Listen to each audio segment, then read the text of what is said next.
On average, we lose 22 veterans a day to suicide. I believe we can lower that number, not through statistics, but through conversations. By giving veterans a place to be heard, to tell their stories, to tell their struggles, and to understand that they're not the only ones going through those struggles, that there's help out there.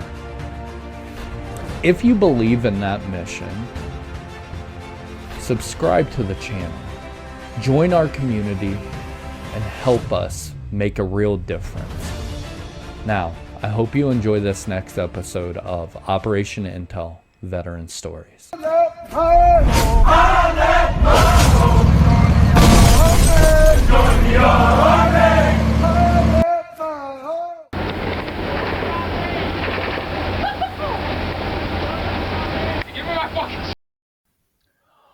Welcome back to Operation Intel. Today, I have somebody that you guys have heard me talk about a few times on the channel.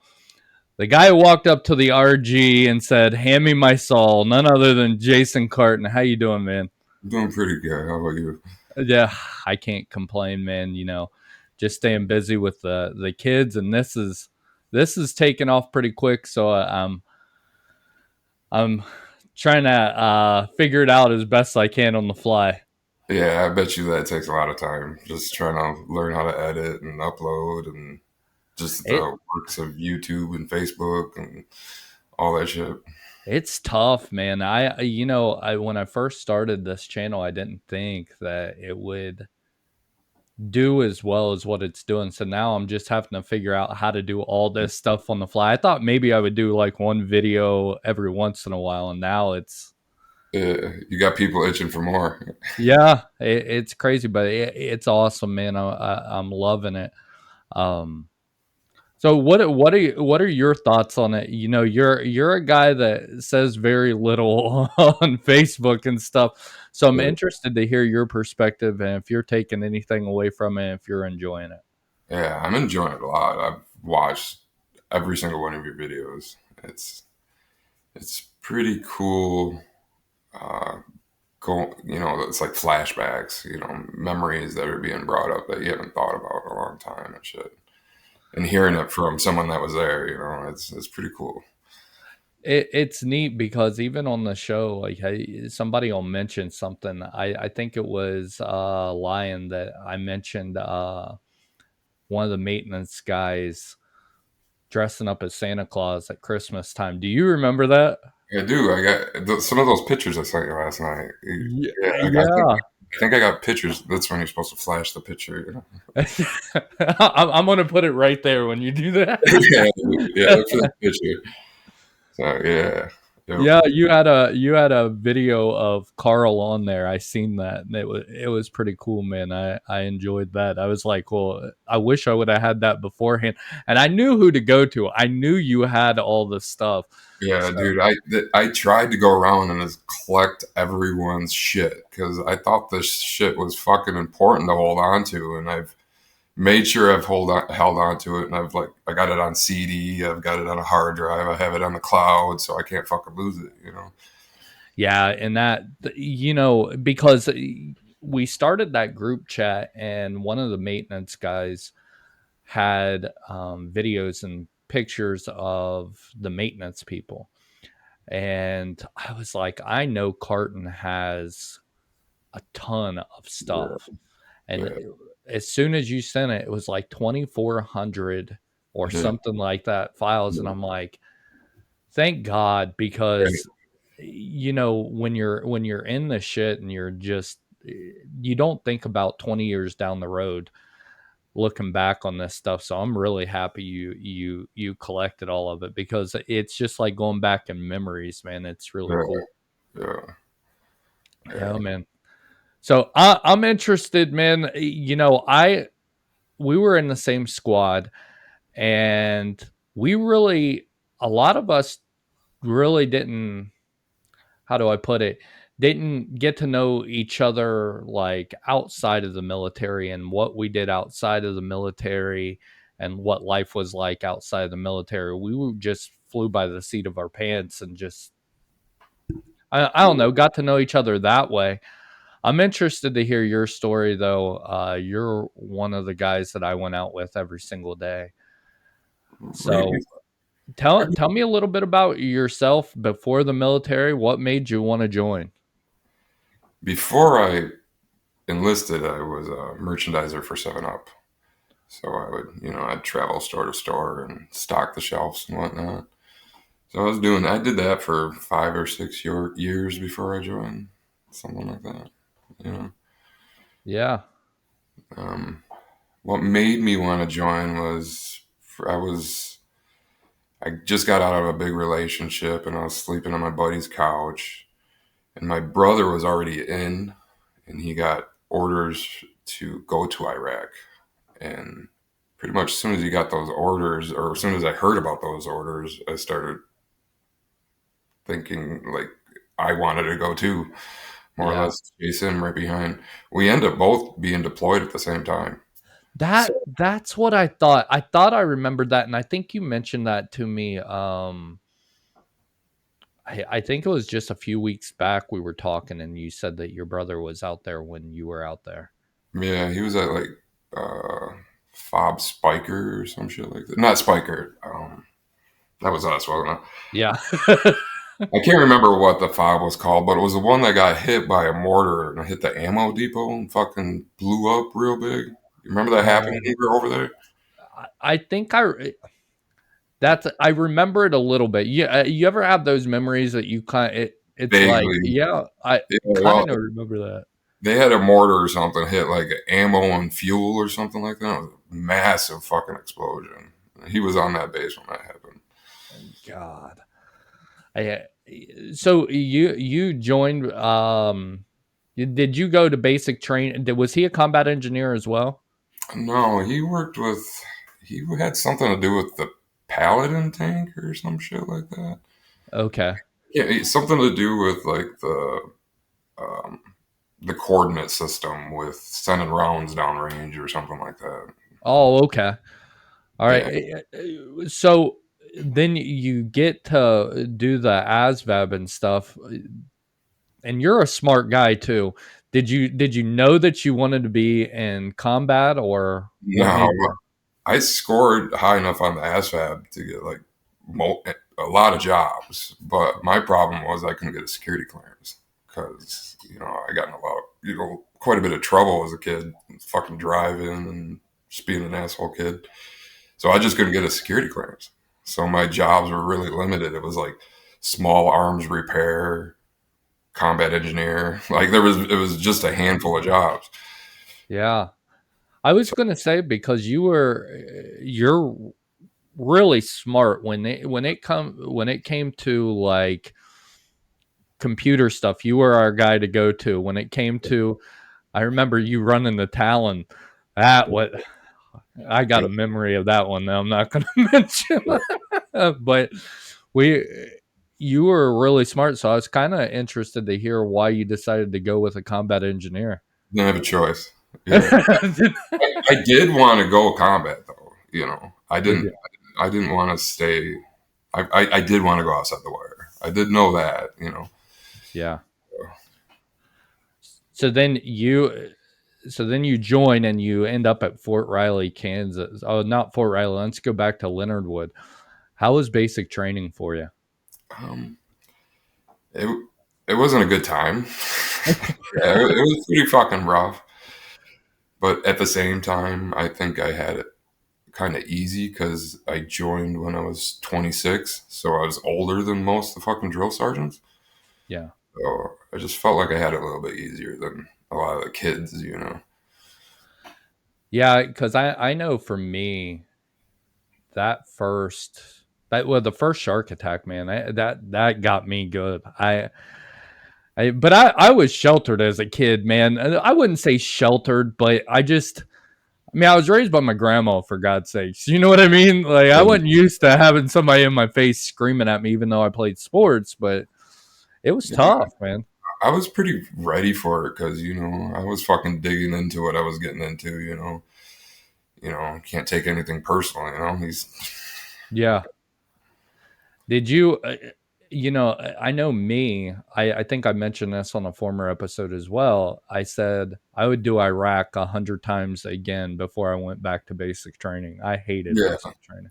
probably the same too. Well, I mean, I always think I don't think I could do basic training again because I couldn't take it fucking seriously. Like Yeah, like I just couldn't take it seriously. Like the drill sergeant screaming, "You're gonna war, you're gonna die," type shit. You know that shit. yeah, It's like I've been to war. Like you yeah, can't, you won't be able to take it seriously. yeah. That is true. Yeah, I think I've always thought I would love to do like little 1 week vacations of Bakuba, Iraq. A Man, little yeah, not stressful. not the whole 15 months. I could do a couple weeks at a time for shit. Shits and giggles. We we had a lot of fun, man. I was Yeah, going through some of the videos that you had sent me, and the one thing that sticks out, if I ever get Zorro on this show, man, I promise you, I will. Half the video will be is will be of us messing with him and yeah. putting shaving cream on him and tying him up. You gotta get Zorro. Zorro. I want to see Zorro, Lowry, and I want to see Goen. Just because I feel like he's gonna be like a bitter old man. Like pissed off type shit. Like I want to see maybe Lowry. Lowry's gonna be bitter and pissed off too. I don't see anything from those guys at all ever. They don't post shit online or anything.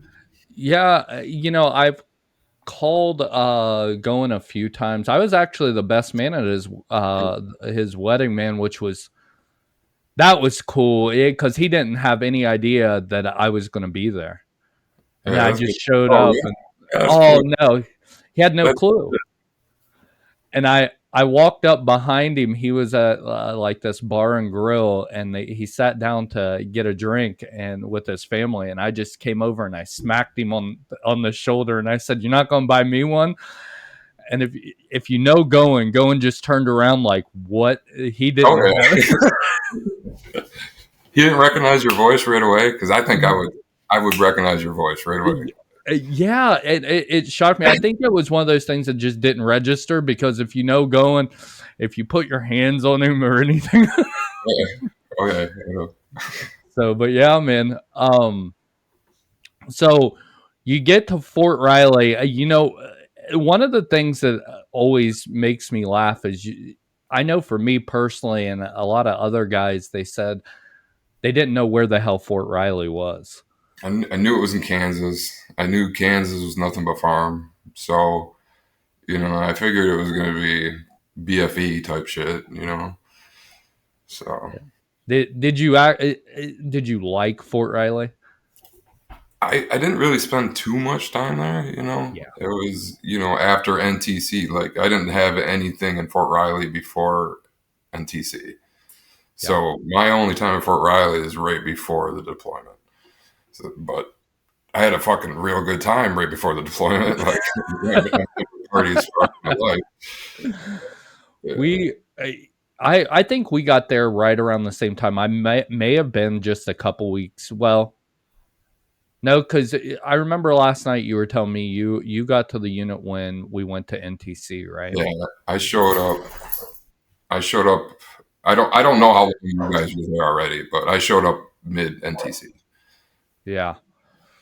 I had a lot of fun at Fort Riley there in the very beginning, but it was like a party every night. These guys did not care how much they drank Yeah, it was. before PT was insane to me. Yeah, I don't know how we survived before deployment. Like I was with Dunbar when he got shot. You remember Dunbar getting shot in the leg before he missed? He missed our deployment. You know, I was in the car when that happened. That's. Were you really? Yeah, dude. Yeah, it was nuts. Did Like we had to make up some big story because we were trying to protect the soldier that accidentally shot Dunbar. And I remember Dunbar getting some shit for like people were thinking that he shot himself to get out of deployment type shit. No, fuck no. Dunbar was just sitting there and got shot. God, man, I forgot all about Dunbar being shot. Yeah, dude. it was crazy because I don't know. It was like we were all incredibly drunk, and we was our driver, our designated driver, had a handgun in the car. No idea why. When that gun fired, there was like no reaction, no one fucking reaction. And I don't know if it was because we were just under so much training, like, or so drunk. But it was like 10 seconds later, if the gunshot, Dunbar was like, dude, I think I'm leaking. That's what he said. That sounds like a Dunbar thing. Like, dude, I think I'm leaking. God, that that I remember him. Now that you said it, I remember him getting shot in the leg. I was thinking to myself, I think he got shot in the leg. Another one that comes to mind. Do you remember when Greenwood came to formation and he had that big bandage over Uh, his head? He was a wild one too, man. He big, didn't. big, big I heart. want to go ahead. I said he had a big heart. He did. I Small loved business. Greenwood a lot, man. Yeah, me too. Um, I think he didn't he run from base police or the MPs on Fort Riley. I wouldn't doubt it. Yeah, I wouldn't doubt it. I didn't really get close with Greenwood until our deployment. Yeah, so like Yeah, stuff that same. was happening beforehand, I was like outside looking in, type shit. So I really didn't know what was going on with Greenwood. I know he needed like special attention. Like, I, when we got deployed, I really got to know him better, and I went to basic training. He was in a different um like squad than me, but I went to basic. Me and him were the only ones that ended up at Fort Riley. oh, that's crazy. Me and Damn. Greenwood, yeah. And then I got to know him better when we were out in Iraq and stuff. Really Yeah, good guy. yeah. So we do NTC and we get deployment orders. I always ask people, and I don't know if you remember that formation that they had. You don't remember it at all. Do you No, remember your first feeling when they told you that we were for sure going over that we got orders? I don't recall getting them. I always felt like soon as I was going to Fort Riley, I felt like I was under the understanding that I was going to war. Like, Yeah. I don't know if that was true, but I just don't remember getting the orders. Yeah, I remember. I think we were called down from the barracks or something in the middle of the day when we had just gotten our orders. And I think it was Lieutenant Bolton had said, hey, we got orders in, get ready because we're leaving. And I think they said at first it was going to be the October time frame. And I just remember for myself, it was like, this is what you joined for. But Yeah, yeah, I yeah, don't think I'll ever feel that feeling again. yeah. No, I mean, yeah, I was kind of ready for it. It's kind of what I wanted to do, type shit. So yeah, I don't remember getting the orders. Like, I don't know why. What one too many times getting boomed on, huh? And the weed and the age and all that. Catching up to you, buddy. It's catching up to you. Yeah, yeah. So we finally get to Iraq. One of the big first impressions to me was when we were first coming in. There were a different ways we got to Warhorse. I remember that, but I remember for me the first feeling that I got when I seen the first like burqa and the first like set of kids with no shoes, and it Yeah, was like, holy shit, I'm here. Did you yeah. have one of those moments like that? I mean, besides the obvious of being in like a third world country for the first time, for me, it would be when I put a weapon, when I was aiming a weapon at a person with like intent, that was the first time in my life I ever put a weapon on a person, with, you know, so that was a lot. Yeah, now that you say that, that brought up memories to me is you know aiming a weapon at somebody. That's That was that was different. That was a different feeling. I remember now that you mentioned that, do you remember that we were going down through Bakuba and we got hit? It was early in the deployment, and it was the first time I ever shot the 50 cal, and it just went everywhere. Well, I didn't know if that was your first time, but yeah, I do remember seeing tracer rounds. Like I was like, those fucking Apache pilots better be fucking Whiteman's on the weapons. So I'm like, yeah, Yeah, I do yeah. remember seeing tracer rounds going some fucking places they shouldn't have been going. Like, Probably landed somewhere near Baghdad or something. yeah, yeah. But yeah, that just brought up that to me. What were some of the moments in Iraq that kind of stick out to you still to this day? Because I know we There's so many. everything floods together. Yeah, there's just so much. I mean, there's so like. Remember when I CS Copperstone? Like we were on mission and they like Bolton wanted me to mark the IED with a smoke grenade, and I ended up pulling a CS grenade out there, and I threw it out there. I thought it was a smoke grenade, and I ended up CS in the fucking Buffalo. Then Copperstone was like, "Fuck it, I'm gonna do it." He goes out the back deck of the Buffalo and throws a smoke grenade at the IED, hits the bitch, catches it on fire, and the bitch blows up. Remember that? I was not out there for that. I just remember you guys coming back and Copperstone's eyes were like all red.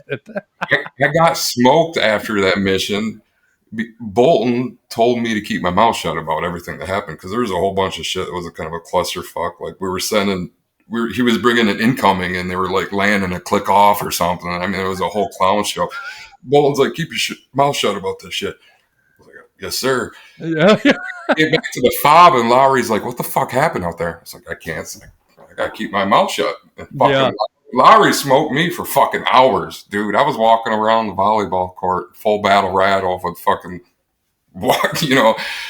I,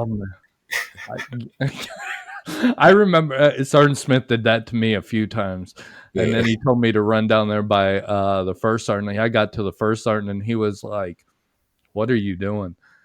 I And love that guy. First sergeant, I fucking love yeah, the fact that you sent me pictures of him, man, it just brought back a ton of memories. sleeping in there. I have a really good one that I'll see if you remember.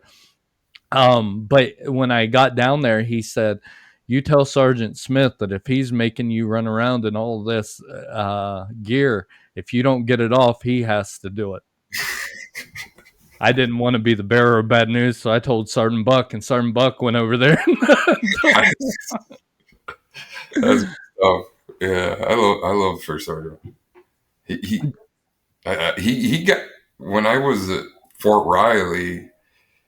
I got real fucking drunk and like walked through glass doors at like a Holiday Inn into the right into the lobby, walked around and then passed out like right next to the door. The there's a whole long story with that, but I get back to the fob. The first sergeant has a, I get back to the first formation after PT the next morning, and first sergeant wants to talk to me about the shit that happened. He more or less said, let's just not do anything. Nothing ever fucking happened over that shit. I never got in any discipline, no trouble, no nothing, nothing. he he was cool because he, as long as you were doing your job, he didn't care. I mean, we were walking around in regular civilian shorts and t-shirts on our little area. Yeah, he was cool like that. And if anybody came into the area and tried to counsel us on how we were dressed, he would square them the fuck away.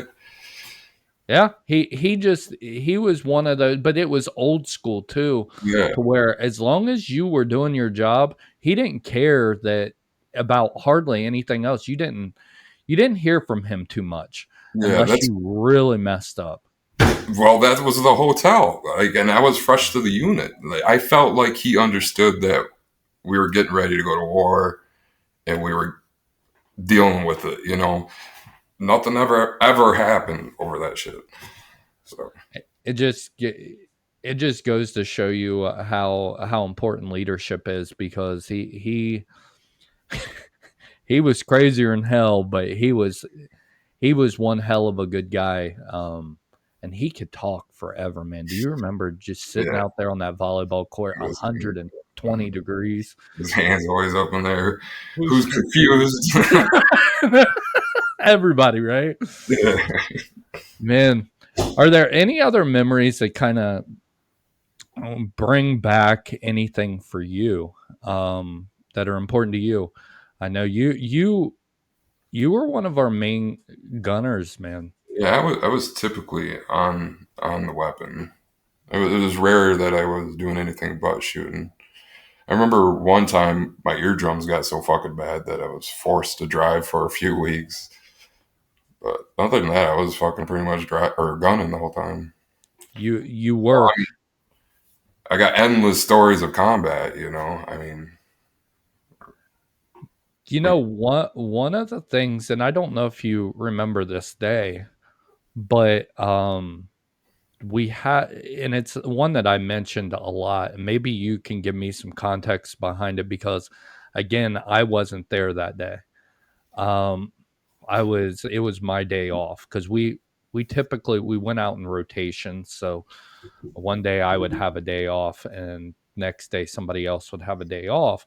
I was off that day that I've been talking about, where you guys got into a huge firefight, and you walk up to the back of the vehicle, and I think it had something to do with caging the brakes on the Husky. You guys rolled up on it and then got into a firefight. yeah, it was for some reason my brain. It was a Marine unit, but I don't know if it was. It was some unit that was stuck in Bakuba. They got slammed with a couple RPGs, causing their brakes to fucking malfunction. And on top of that, they didn't have a tow bar for the machine.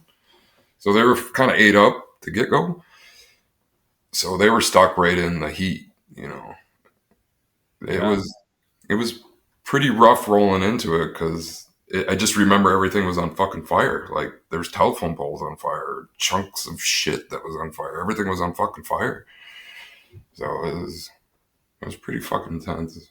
And that I remember, because I was the main Husky guy, and then you had Zorro. So Zorro knew how to cage those brakes, because I believe they were in the Husky. And I just remember hearing that you guys were in a all out firefight. And I'll be honest with you, when you're back at the fob, I think, and I'm gonna mention this here in a minute, but when you're back at the fob and you hear, because different, You should have been able to hear it. It was close enough. You would have heard it. Yeah. I mean, yeah, and then you get word from the talk too. So whenever your guys are in contact, they'll come out. You'll see a lot of movement going on, and it feels like you're being left out. But I yeah, never worried about you guys, really, that, because you guys just took care of shit.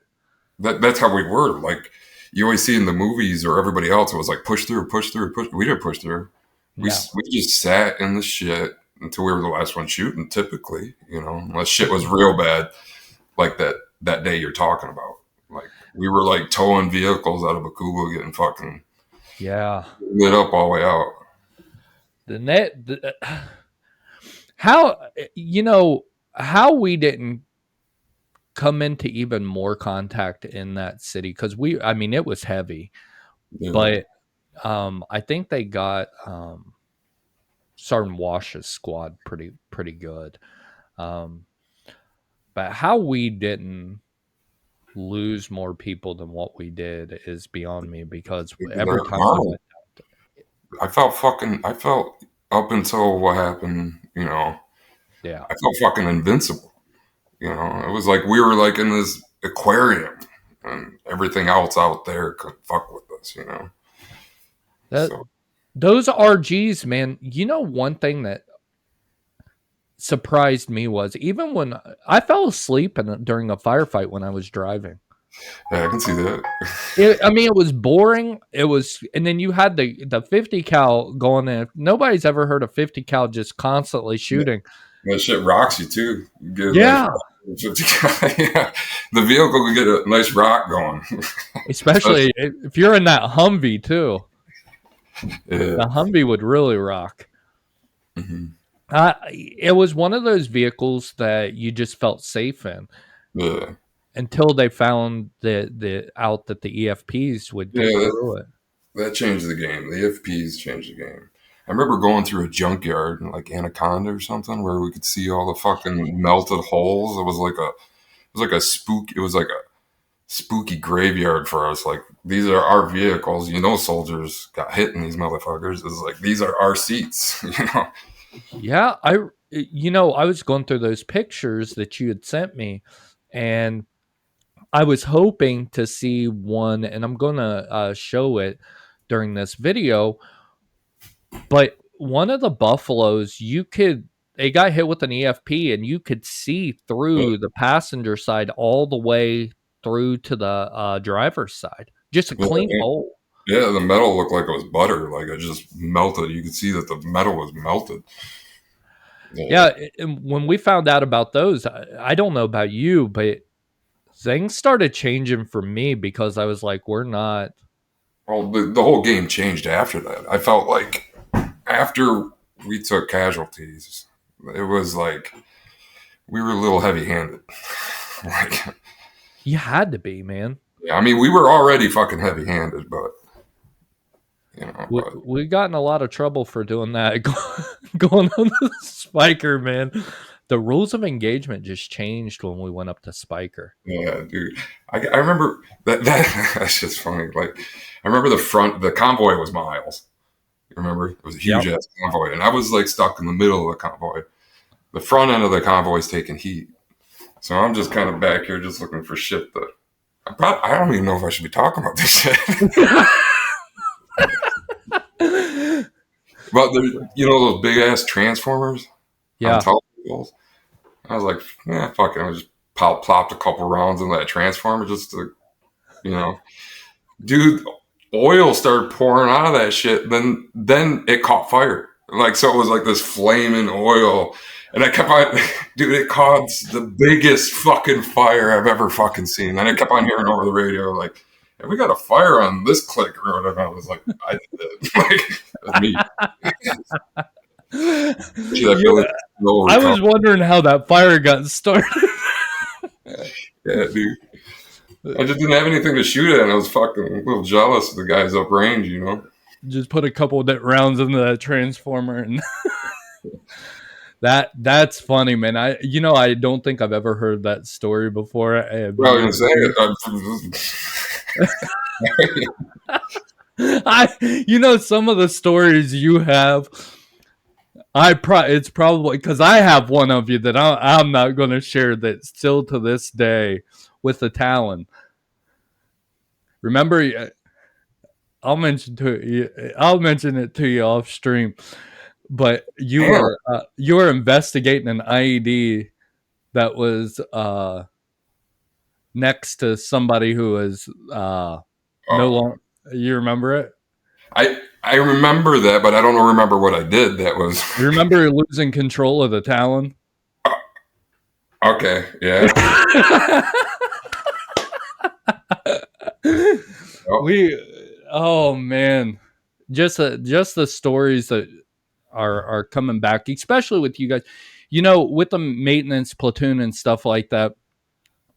We had a lot of fun with those guys, but when I get to talk to the guys that were in my squad, it's a little bit different because we were together literally 10 to 12 hours a day. yeah. One of my best memories with you is, I don't know, man. I always had this thing where I had to pick on the biggest guy. And I remember being on MySpace and adding your sister to MySpace. Do you remember that? Yeah, I mean, I remember. Yeah, I remember. I think we got some good videos of me choking you out. we do. I might put that one up too. Yeah, there's another video. Yeah. I remember messing with you for the entire mission. And I remember coming back up to fuel up, and then all of a sudden my vehicle started rocking, and it was you climbing up the RG down through the gun. I don't remember. No recollection. None. Oh God. Zero. I messed with this man so much. I think at one point I may have even sent your sister flowers just to mess with you a little bit, but I don't I don't remember. I don't remember. I wouldn't know it. Yeah, Uh, I do remember. I do remember it. Yeah. we I remember like hiding in the shadows with my shoes off so you couldn't hear me coming. Like I knew you were gonna be walking down the alleyway between our tents, and I was like creeping up on you. oh God. We and that's what I tell people. Those are the memories that I remember the most Yeah, during the deployment. There are certain like firefights and stuff like that that stick out to me. yeah. Um, and I About just go ahead. were you on the mission we were pulling QRF for like first platoon or something, and we're fucking like just racing through Bakuba, and as they were doing it, they're like popping IEDs. We're like in the opposite lane, I and we're don't. just jamming through Bakuba, and there's just on the opposite lane, they're just going off, and we got to a checkpoint, and fucking Zero's truck had a whole section of road on the top of it, like it lifted up the road and just put it on top of an RG. No, You, well, maybe you'll I see, was, but I don't remember it. it's the one where McCoon chopped off the fucking Duke antennas with the crow. He fucking I I, he was just sawed off the fucking Duke antennas. I think I I got don't pictures of remember all that. that. Yeah, I dude. do not remember that. It was like had to run our own QRF. It was like, put your shit on, let's fucking go.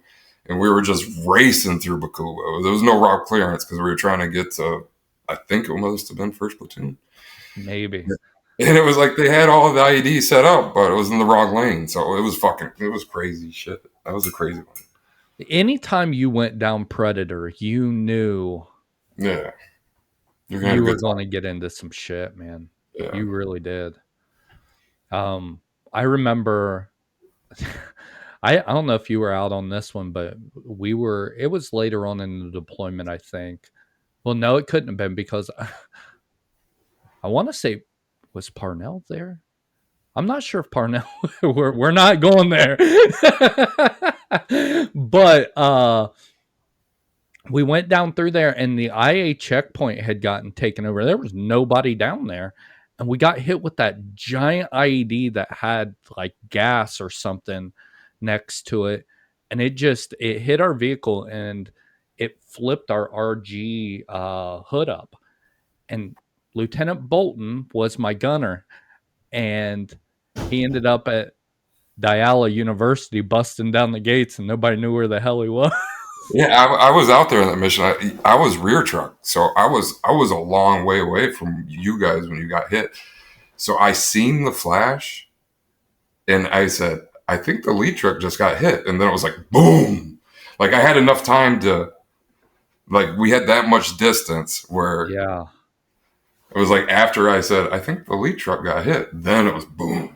Yeah, I remember that day. Yeah, it was That nice. was that was crazy because usually if an IED goes off, it's real quick and you don't see a big giant flame come at your vehicle. This was a huge flame that Yeah, just kind of engulfed the vehicle. It was that yeah, was a different one, man. Are yeah. there any big ones that you remember getting hit by? I think I had it pretty easy, and I don't think I really got it hit by anything that was that fucking big. Like, I think my very first explosion was probably my worst because I was in a Humvee, and Oh, I was sitting on the top of the gunner's hat like this, like looking at the fucking side of the road, like there's nothing between me and the side of the road. I'm like, this shit is stupid. Like, yeah, that was my first hit. Greenwood was driving.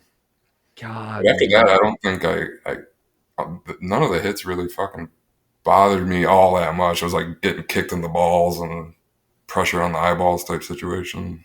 No, Yeah. like knocked out, none of that shit. Did you cuz you and Lowry rode around together a lot, right? It was pretty much me, Lowry, and Greenwood.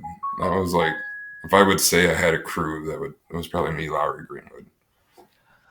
Were you okay? So let me ask you this: were you in the vehicle when Greenwood made the chaplain cuss? I've heard the story, but I don't think I was there. I must not have been there, or I don't fucking remember. Yeah.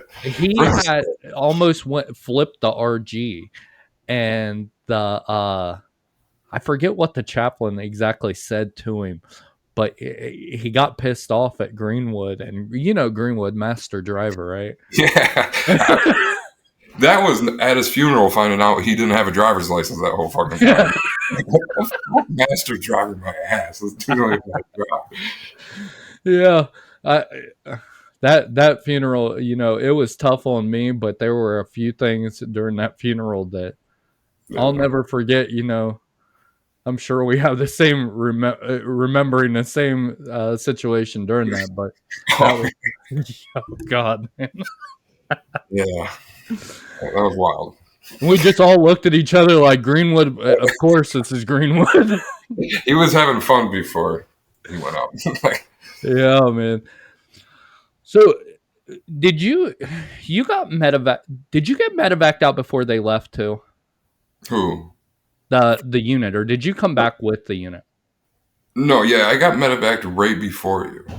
Because I Right. remember walking down some hallway in Germany, wherever the fuck we were at, and I seen Grimlock's IBA and Wightman. I was like, "What the fuck?" These, and then, like, See, yeah, I I don't don't think I ever know. seen you in Germany, but Uh-uh. I remember bumping into your IBAs that were like lined up in a hallway, and I was looking at the name tags, and I bumped into your guys' name tags. Oh wow, I didn't know that. Did you? How long were you in Germany for? Yeah, I think it was like 2 weeks, maybe. It was me and Private May, or Me. Yeah. We had a fucking good time in Germany. Oh man. It was a good time. Like we were sneaking off base. Like it was a real good time. See, you snuck off base. I Yeah. went to Paris. You went to Paris? I don't know if I'm Damn, dude. supposed to be saying that. I How'd I you pull that off? what'd you say? How'd you pull that off?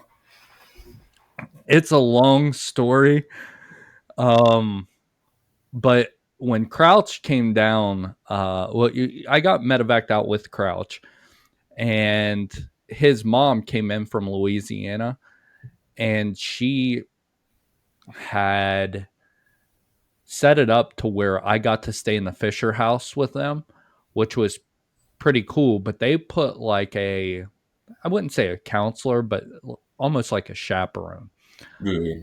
Well, our chaperone was really cool. I mean,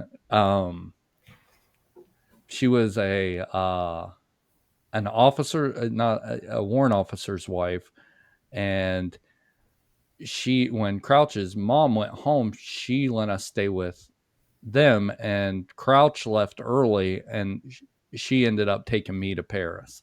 Oh man. I bet your Yeah, husband. it was it was fun, buddy.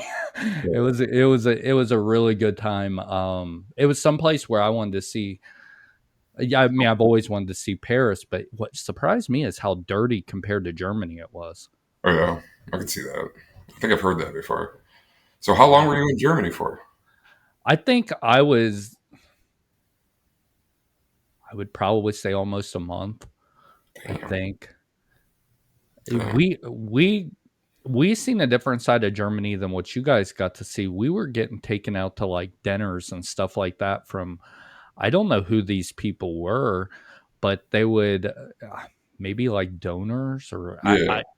I don't know, but we got taken out to dinners and things like that. But then we got to stay in off base, Damn. which was cool because we got to walk around at night in these neighborhoods and stuff like that. It was neat, man. Yeah, that's cool shit. Yeah, Yeah. that's cool. What was your experience like? Is there anything that sticks out in Germany? I know it was a hell of a lot of drinking. I know that. Is the drinking and the German women. I just thought the German women were just a little bit different than American women. Oh yeah, yeah, yeah. To say the least, man. Um, just landing in Germany was crazy. It was just like going from that shithole to this fucking beautiful green. You know, everything's green. You know, Yeah. it it was it was great. You know, besides the overwhelming guilt of leaving your squad, you know, type shit. You know, I think that was one of the hardest parts for me was leaving you guys, but then all of us were in the same boat. yeah. I remember I had a talk with Lowry and like Zorro and shit, and they were like, "Do not lie to the doctors. Let's be fucking honest and shit." And we all go through the doctors, and I find out was you know people were fucking lying. Like fuck, like Yeah. we were on the same fucking page. Yeah. Because I remember waking up and I had blood coming out of my ears, and Sergeant Smith was like, "You're going today. Yeah, You're going." I never had any of that shit. Thank fucking Jesus. I just had fucking headaches and not being able to sleep. You remember the Ambience? I was gonna especially when we were up at Spiker playing Dude, Guitar Hero. dude, that shit would just, I wouldn't fall asleep. That shit would just black me out. And I would be fucking just walking around the fob or the barracks, or I guess I was pissing off a belt or on a balcony, puking in the balcony. No, I don't fucking know. I Yeah, I had no clue what I was doing. I remember looking at I think it was Perkins and telling me he looked like Michael Jackson if his face was melting because it looked like his face was melting. that ambient shit's no joke. No, and you know the fact that they gave that to us while we were out there. Yeah, like That I would actually get did it. is it working? Yeah, yeah, you're good. If we get a bag of Ambien, I'd take one, then I'd like black out, then I'd wake up in the morning and there'd only be like two pills left. Like I'd continue taking them throughout the night and not even realizing I was fucking doing it, you know? That so same here. I remember Sergeant Buck waking me up by smacking me in the face. And if you guys do not, the guys that know Sergeant Buck know a slap from Sergeant Buck is not what you want. But Sergeant Buck was a big dude, and he was standing over top of me, smacking me in the face. He goes, "It's the only way I could wake you up." Yeah. That shit, I think we're walking around the fob with like saws and ammo, just black out on medication. I didn't even think about it like that, man. Yeah. Gotta Yeah. carry my ammo pouch with me, you know, and my saw. That could have ended so bad. Yeah. God, man. So, did you go to Brooke Army Medical Center after, or did you go straight back to Riley? I think you went straight back to Riley, didn't you? No, for somehow something got fucked up where I ended up at Fort Carson. And then they more or less left it up to me if I just wanted to stay in the WTU at Carson or go to Fort Riley. And it, I really tossed it around back and forth a lot, and I kind of felt like I don't know, I just felt like it was easier to run away from guilt being by myself in Carson type shit. That was one thing. Yeah.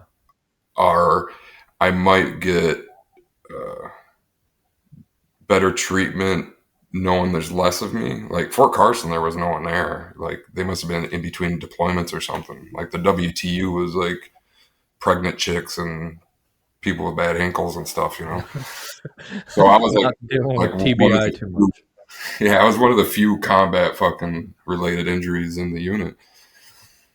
Wow. You know, for some reason, I think I remember you going to Carson or hearing that you were at Carson. This the whole shit was fucked up because when the plane landed, I was like fucked up on something. I don't know what the fuck they were giving me on that plane, but I went right from the plane straight to a hospital, like ODing or something. I don't know what the fuck was going on. But once I went from the hospital room to my room, there was nothing in the room I woke up into. It was like a barracks room that I was in that had like a heart monitor and some shit. So I woke up in this barracks and there's no one fucking around. I was like walking around trying to figure out where the fuck I was at. I found some first sergeant. I was like, where the fuck am I? Like, Yeah. Wow. See, yeah, I didn't know that, man. yeah, no one knew like I shouldn't have been at Fort Carson. Well, that's gosh, man. How long were you at Fort Carson before they let you out? It's just about a year. That Spent about yes, a year in the wounded unit, which that fucking sucked. I mean, I was pretty much just making doctor's appointments and playing video games in my barracks room. I just wanted to go home, you know. yeah, man. I that's what me and because I shared a trailer with Going, which was nice. I'll be honest with you. You shared a room with Goen? On my way back home, well, after I got med backed out, I stopped at Fort Riley on my way home and I stayed with Goen in his trailer. Me and Nikki did. Then I don't. Maybe it was after I got out. That's probably what you were probably already out. Goen must have been there longer than you. I think Going was there like a month longer than me or something like that, Uh, which was tough. Yeah, I think that's what made it a lot tougher on me was not only did leaving the unit early and coming back, but then you're sharing a trailer with one of the guys that knows you the best, and then you get out before him. That was really tough on me that last day, yeah, I can imagine. because you don't know if you're going to see that person ever again. Yeah, I can imagine. Yeah. Yeah. So you get out. I know we all have our struggles. You know what I mean. Have you had those too?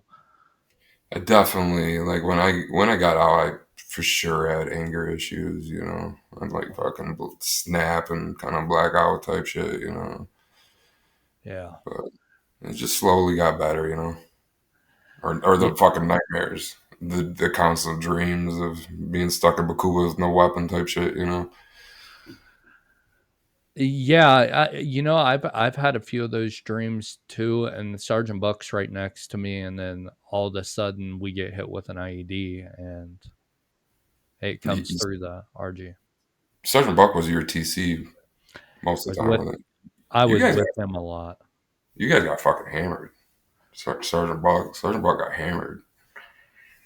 dude. I remember one time me, him, and Parnell getting hit, and we went back to the chow hall, and Parnell took his Kevlar off, and his hair was just standing up. And Parnell, what people don't understand is it seemed weird wherever Parnell was, he was getting, I mean, Yeah, hit. Now, mind you, I mean, we all make our mistakes and stuff. I'm not gonna say anything bad about the guy, but I couldn't imagine doing what we were doing with the wife and kids. You know, the guys that did that, you know, I don't, you know, I don't know if I would make that juggle having kids at home. I forgot that you didn't have kids at that time, and you and Nikki weren't married. Yeah, Um, but that to me, now that I do have kids, dude, I do not understand how people do that. I yeah, don't. yeah. Couldn't imagine having to leave my four This kids. the same the other way. Imagine your kids going to Bakuba. See, I think my mom probably has worse PTSD than me between both of our brothers being there. And another thing I fucked up is when I went over there, you know, I was like 27 years old. I thought I was an adult. So when I was calling home, I was talking to my mom as an adult, you know, saying more shit than I probably should have been saying, you know. I So did that too. I was, so I think I gave my mom PTSD for sure. You, it's funny that you mentioned that because I see. I called my aunt and uncle who had just lost my cousin not about a year before, and I remember getting hit with that first IED down through Bakubo with Sergeant Buck, and it going through every pane of glass. I think if I have the picture of the RG, the glass on that, I'll post it. But I just remember it being really loud and it being really close to my face, and it went through every panel of glass except for one or two. Yeah, I remember that. And I called my aunt and uncle and I was like, I got hit with an IED today. And It almost went through the glass. Like, yeah, but I wasn't using my brain. yeah, no, I did a lot of that shit, not even realizing what I was doing when I was doing it. You know, see, Yeah. I didn't see, I didn't. After I came home, I could tell that my mom was different. You know, not Oh only man. was I different, my mom was different too.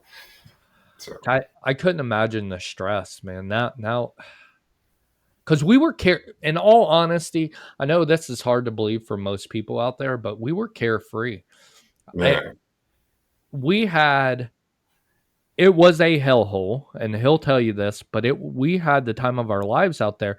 So what we thought was the time of our lives, they yeah, it don't sound right to normal people. Like it's hard to imagine like having like being mad you missed out on a firefight. You know, like that's twisted type shit. You know, but that's how it was. You know, like if you didn't want to, all the guys coming back telling you about what the fuck happened, you don't want to hear it. You know, you missed the shit. You know, you you were one of those guys, and I will give you credit because you, Lowry, McCoon,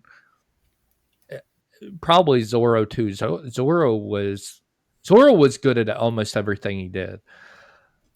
But you guys, no matter where we were, we could be getting shot at in the middle of Bakuba. And I always knew that you, Lowry, McCoon, all these guys were going to stand up and you guys were going to let them have it. Now, I was a gunner a few times, but you guys were the main ones that just, I mean, you guys wreaked havoc whenever we would get hit. I always knew, we're gonna lay some lead down. oh, Yeah, yeah. there's probably not a building down predator that I don't have 100 shots in. You know, Yeah. I, It was I would love to go back to that place. You know, if it ever became civilized. like And Germany. yeah, like Germany, where you can walk down the streets and see the bullet holes you put into these fucking buildings. You know. I've said that a number of times to like I numerous people. I wish that you know how like the World War II vets can go back to like Germany and they can stand on the corner where they were when they were 20 years old. I wish that we could do that. Yeah, I highly doubt we'll ever be able to do that. But Lieutenant Hunnion went right back to Warhorse. And that's, he said it was night and day difference. He goes, it was completely different.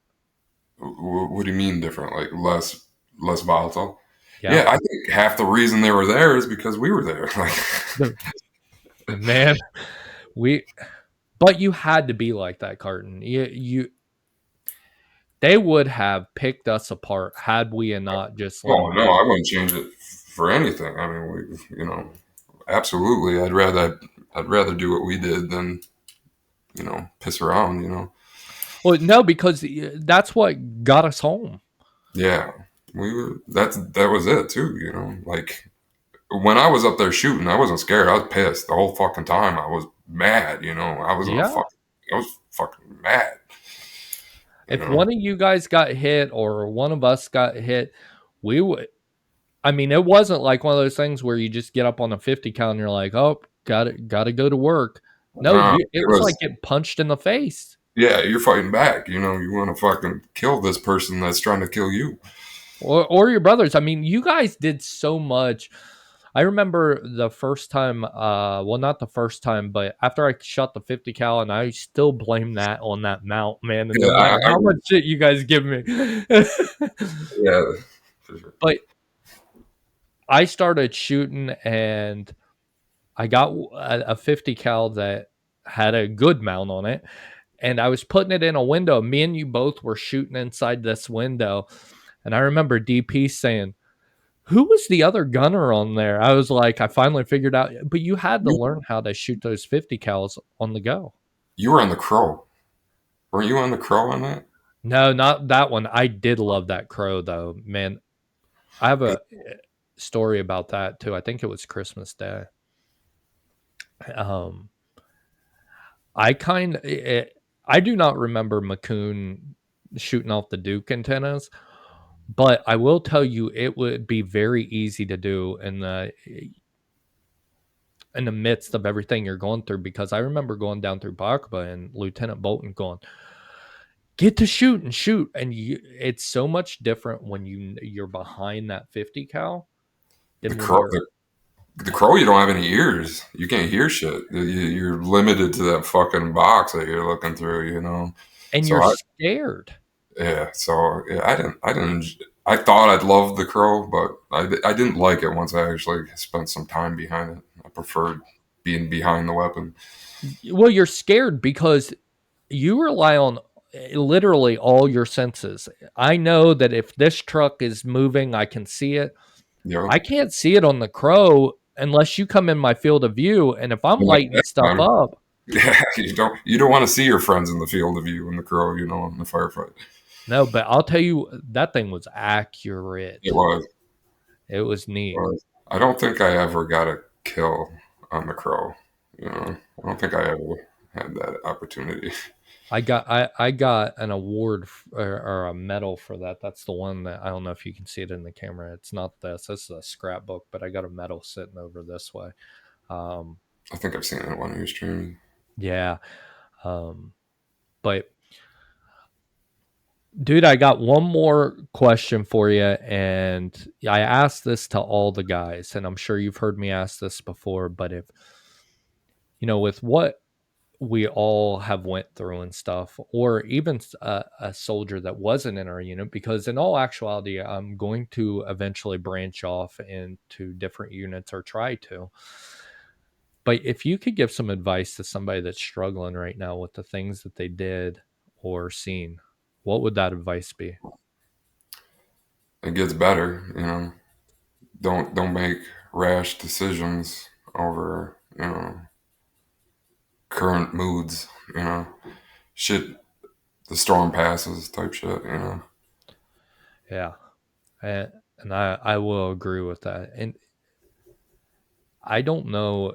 You got to get in one of these group calls, Man, man. I will for sure, for sure, for sure. Dude, the first night it happened, it was I can't even explain it to you, man. My little 7-year-old was sitting beside me, and she's like, "Who are those guys?" And she was like, "I recognize they're Uh, Sergeant Smith." And I was like, "Yeah." And she got on camera and she waved at everybody, and everybody waved at her, and she was like, "Thank you for your service." And I was like, it was like bringing two worlds together. You got yeah, to get on it, man. It's a different yeah, feel. I will for sure, for sure, for sure. I will. All right, brother. Well, listen, thanks for coming on the show. I know it was a long time in the making. I've Yeah, loved catching up with you. We're gonna have to get together. You're only a few hours from me. I think you're close to Longnecker too. yeah. I think he damn near lived pretty much in my town, which, you know, I think Really, he's on the other side of state now, but for a while there, I think he was just living down the street type shit, you know. man. Yeah, we're all gonna have to get together and stuff, man. Yeah, for sure, dude. All right, man.